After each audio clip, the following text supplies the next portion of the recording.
bandeko balandi ya émission Point de Vie, où ils allaient émission, il y a actualité politique et puis religieuse en République démocratique du Congo, beaucoup de talabiso parce que tous allés en direct.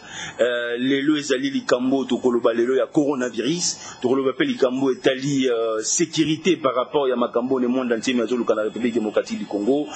To yandi lelo fracas kasambaka na to tikele temps à s'exprimer, numéro la biso yango na plus 243 89 00 60 149. To pesimbote na Alain Mukundi depuis le monde, to pesimbote na Cyril Mukundi na Canada, to pesimbote na Iguet Lembi Antibal na Paris, to pesimbote na Romeo Teka, Blondie Teka, Yvette Teka, Yvette Kapesa, to pesimbote na Mamanza Nzaya Dio na Londres, to pesimbote na Batunyo surtout bazo soutenir pe bazo lande émission na bino bandi Point de Vie et pas pito yambaka l'homme de Dieu ambassadeur Pierre Kaskasambaka na wazali invité principal de émission Point de Vie lelo tozana kata far ya moto TV tolanda na bokebi nyonso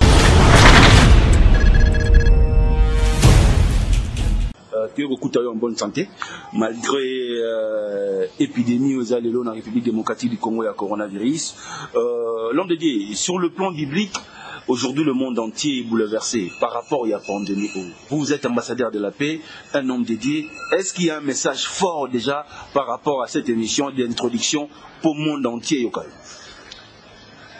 Non, mais Sangeli Kopesa Kaka Kimia na Mokili Mobimba na baye bakolanda biso na ngolo na Yahweh koyeba ke tozali na kombo ya nkolo Yeshua Hamashia. Kona lebi kona biso ya nzoto ata kona épreuve oyo zali imposé na ba chinois na ba grande nation nkolo pe azali kaka na iloba ya suka.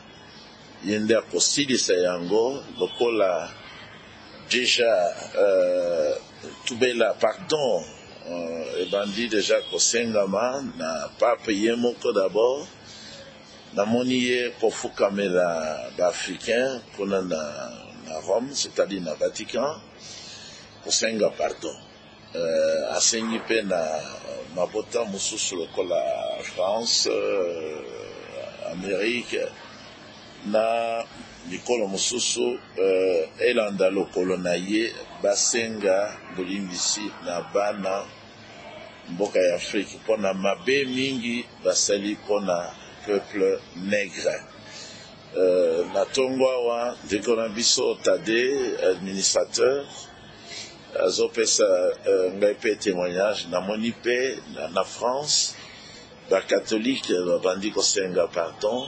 Donc, dévoilement, il faut seulement confession est à la publique, est à la koyebana, bateau yo basalaki complot pour babimisa poison oyo, arme oyo, pacifique, bayebana, paix, bateli sabango, kolo kosepela, pe maladie wana ekosila bango moko bayebi pona ni basalaki yango ndenge na lobaki mbala liboso vérité bandi koyebana moke donc batu bazala na kimia bamitungisa mingi te bamizelisa na grâce ya nkolo Elohim.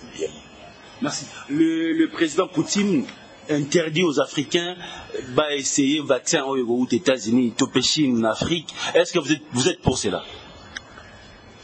Nazali pour parce que ezali comme machination ezali kolandana ba pesaki eloko wana oyo ba ki nalandi na internet batu bandima yango te nga pe na bandima yango te parce que ezali ndenge ba oti kopesa explication koboma bato pacifiquement na manduki na maboko te ozwi yango ozwi nde liwa okokufa muke donc bato bazoya yango te. Si le pape a demandé pardon évêque, cela veut dire que ça signe la réconciliation. Est-ce qu'on peut dire que l'église du Congo aujourd'hui il faut se réconcilier d'abord entre vous les serviteurs de Dieu?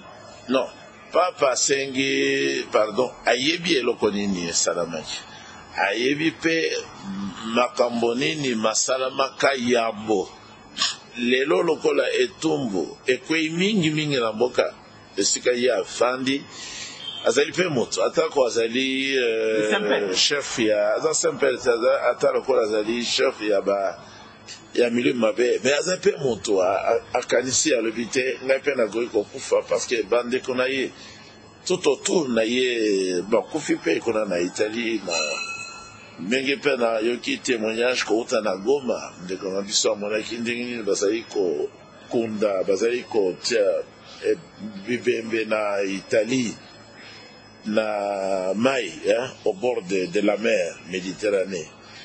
Donc amekai kotuna ngai motuna ya Bible na tangi place wana epesa ngai eza na rapport mon côté na oye kosalema économique ya ou bien c'est salama déjà na mboka Israël pona masumu na bango malikaki. Donc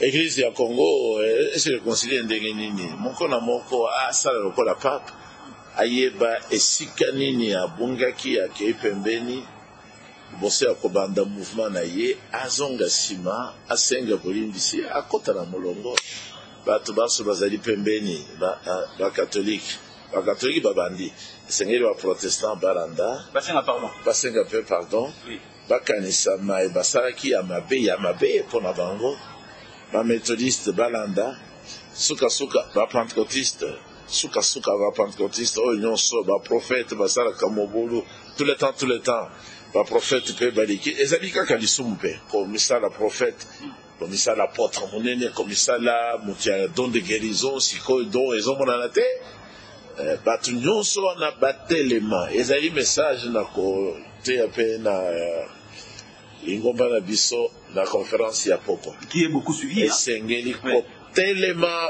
kosenga bolimbisi na likambo moko bayeba bomaka bato batelema basenga bolimbisi mpe bakonfese bato bakufi mingi na Congo banda na ntango ya babelge kolekala na ntango ya Lumumba bayeba bomaka Lumumba esengeli babima Mobutu asi akendaki yenda akangaki Lumumba batindaki ye na Kasavubu asi akenda pe me bayebanso baassiste na liwa ya Lumumba bayebaki yango batelema pe ezalaka kaka pape te après Lumumba bato bakufaki mingi Laurent Désiré Kabila kufaki awa bayeba bomaka ye bazali kaka lere ya kotelema yango oyo kozonga nsima kosenga bolimbisi kokonfese bazela kaka te crise lokola pape nga moko na moni aza se prosterner vraiment na makasi eza na nzoto te aza kokende na moko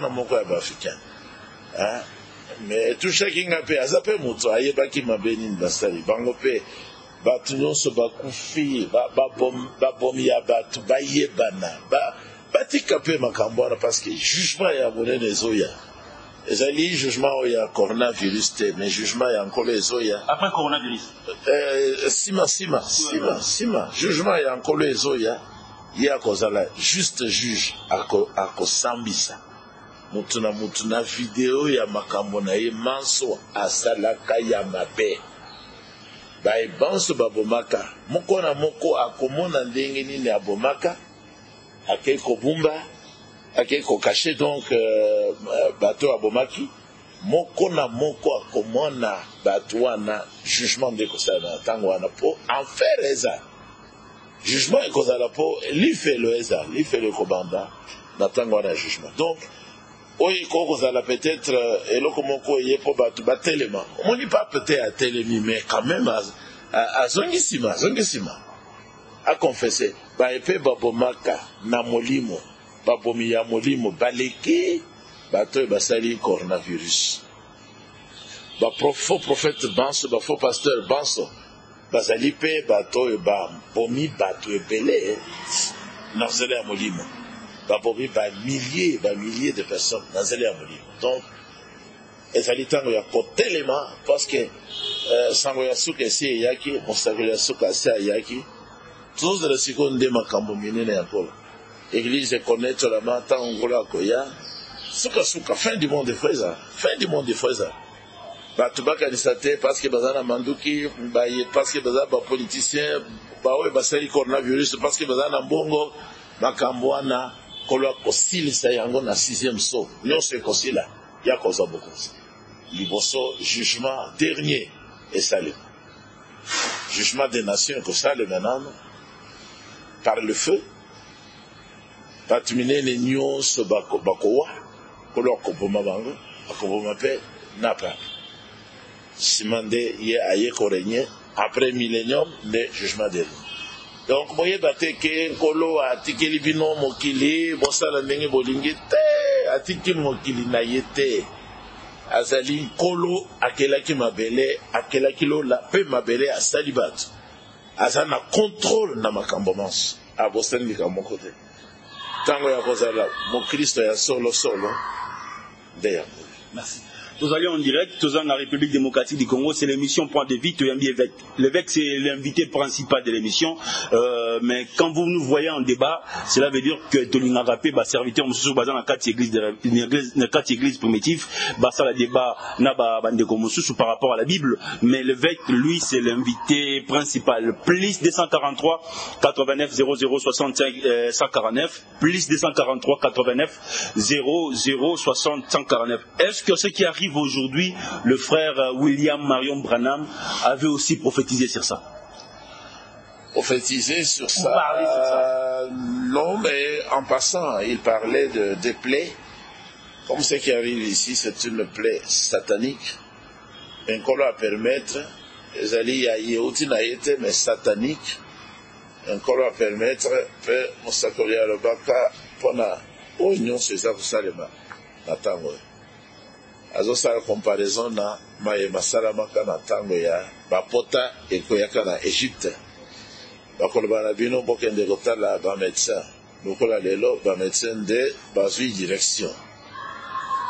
Bakoloba na bino bofanda na bandako. Lelo pe monde entier est comme un système ya kofanda na ndako. Mosakoli yake liboso alobaki bakoloba na bino pe bosukala maboko na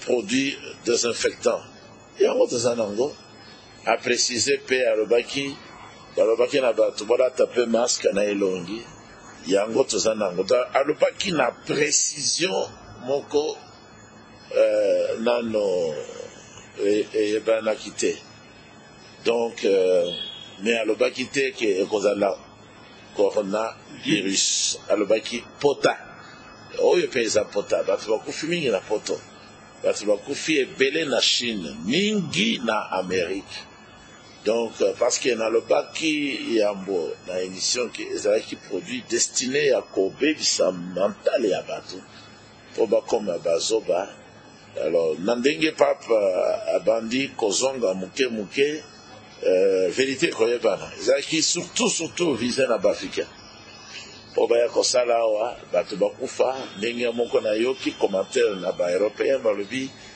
baprésident na bango balobi kuna na Afrique bakokufa 16 millions donc bacalcule déjà 16 millions bato bazala supprimer bango baya kofanda na yokaki pe Sarkozy ngai moko kolobaka ete na ndenge tozali sikoyo na mokili kotambolaka boye bato baleki ebele sengeli kosupprimer bato mosusu donc ça c'est contre la volonté de Dieu, tout à fait contre la volonté du Seigneur.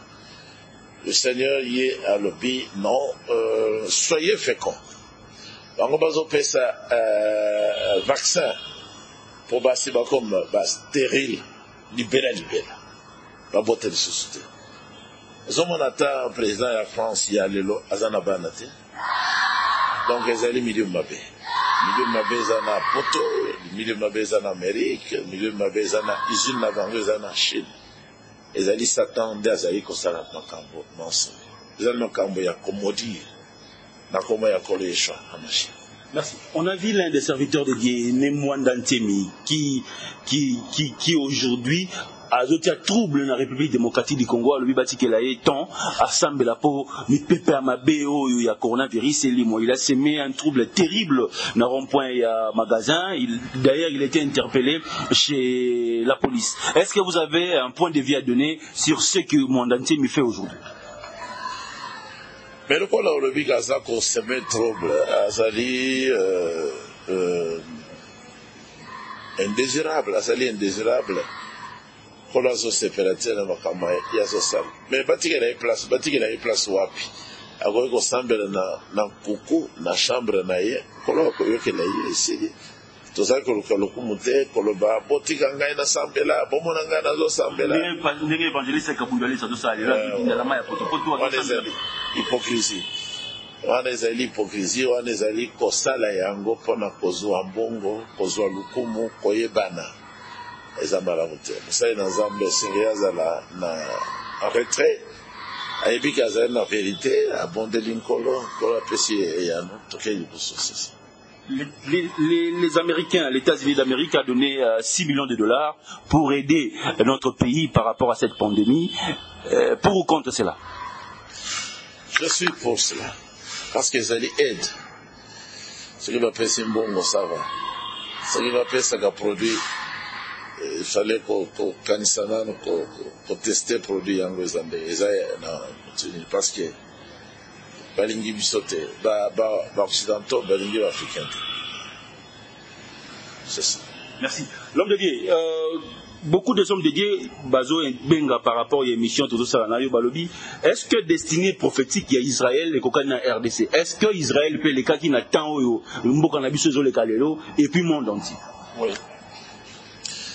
Bango pe Bazo les cas n'attendent Nalanda qui en passant frappé na épreuve parce que Bazali Namukili. Oye Zoya Namukili, et Zoya la Peba Naya Israël. Position Église de Rosani.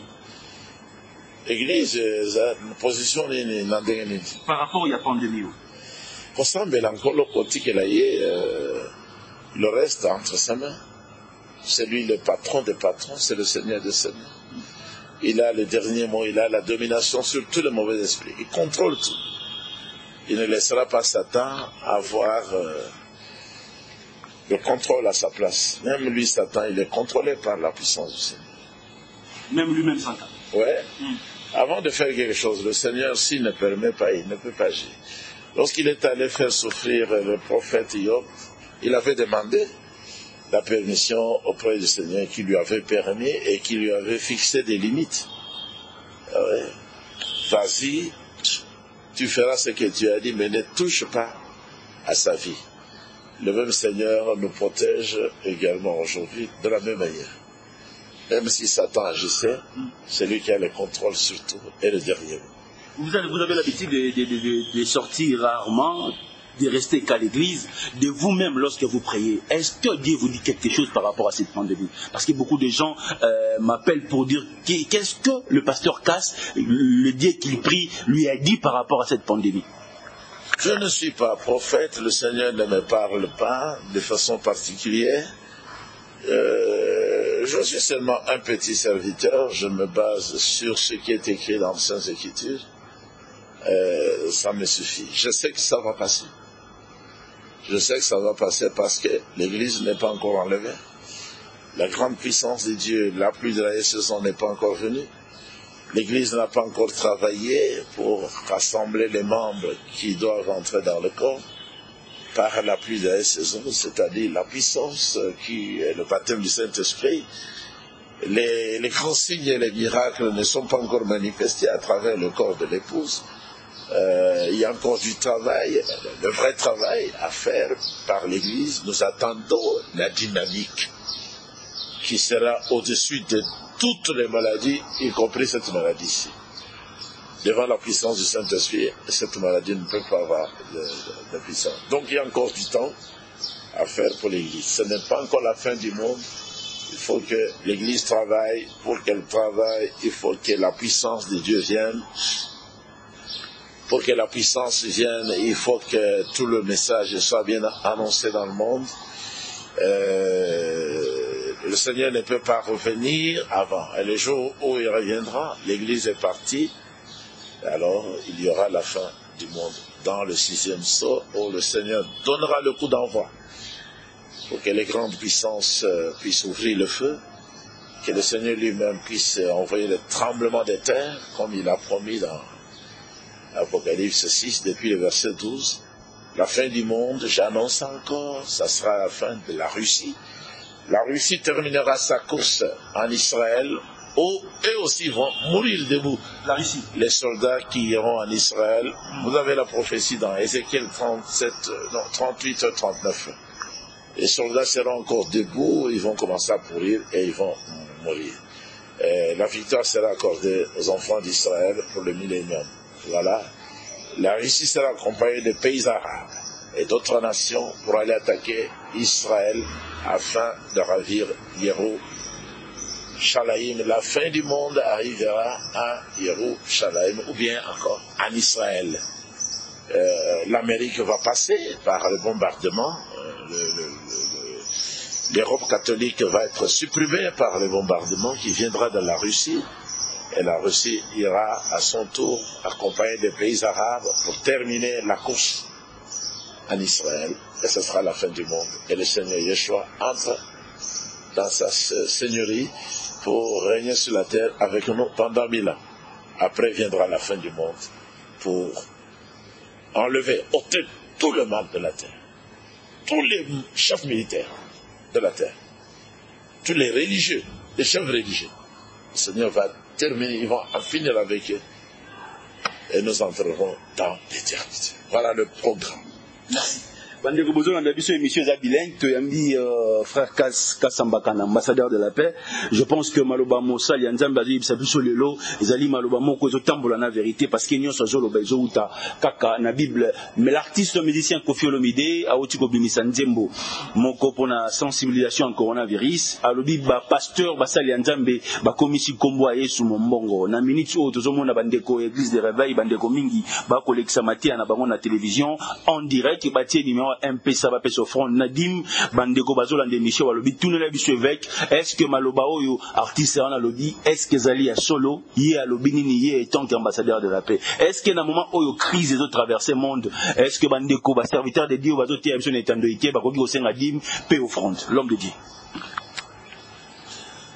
Oui, il y a le bosso dans le baki bon ce qui moto azalina ateyamaki malamu azali na posa ya kofuta moko na zomi pe liponza ayebi ndenge akoki kosala ayebi mpe ndenge azalaki kosala na lingomba na ye epa na biso awa toza na systeme wana te bandimi na biso bateyamaka deja bayebi esengeli kosala nini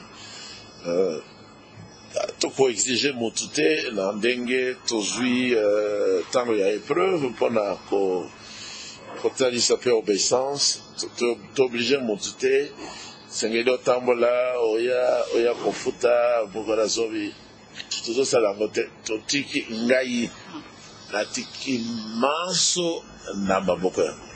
Mais le pasteur au bazolanda bandimi na ndako pona kosenga offrande na dîme est-ce que c'est normal que c'est normal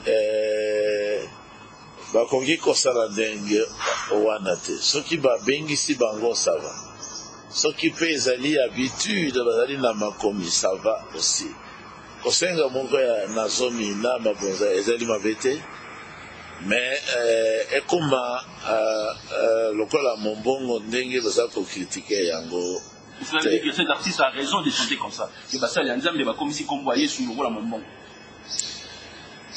Na ebite oyo nakoki koloba na place wana bandeko na biso mpe batei balekisi bazali koloba mingi mpona mbongo kosenga mingi mbongo mais mote ya solo akanisaka mingi na mbongo te oyo ezali kotungisa ezali lobiko ya milimu ya bato bango moko bayebi eloko nini esengeli basala ngai baye kotikela ngai taba lobi na ndeko na biso nasengaki yango te ye moko telefone ngai alobi nakoya kotika mpona kosepela na libota na yo mpona Pâques mpona mois d'avril ezali mois ya Pâques ya Pessah ezali premier mois na Israël tango nkolo na biso apesaka bomoi na ye mpona lobiko na biso banso mingi mpe bazali koya kotika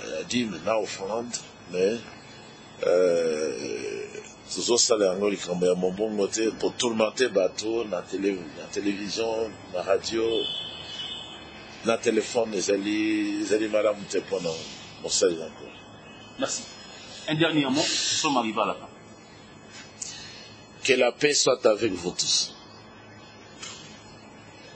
Prière nkolo atikelaki biso eza na makambo manso na kati. Nakoluka tosombela na bino elo. Notre Père qui es aux cieux, ton nom est saint. Ton règne vienne. Que ta volonté soit faite sur la terre comme au ciel. Aujourd'hui, donne-nous notre pain de ce jour, tant matériel, tant naturel que spirituel. Et merci parce que tu le fais toujours. Conduis-nous pour ne pas tomber en tentation, même pendant cette période. Délivre-nous du malin.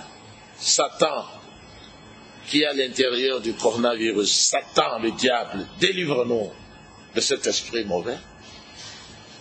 Que nous ne soyons pas soumis, conduits par l'orientation de ces gens-là. Délivre-nous donc pour ne pas tomber dans la tentation.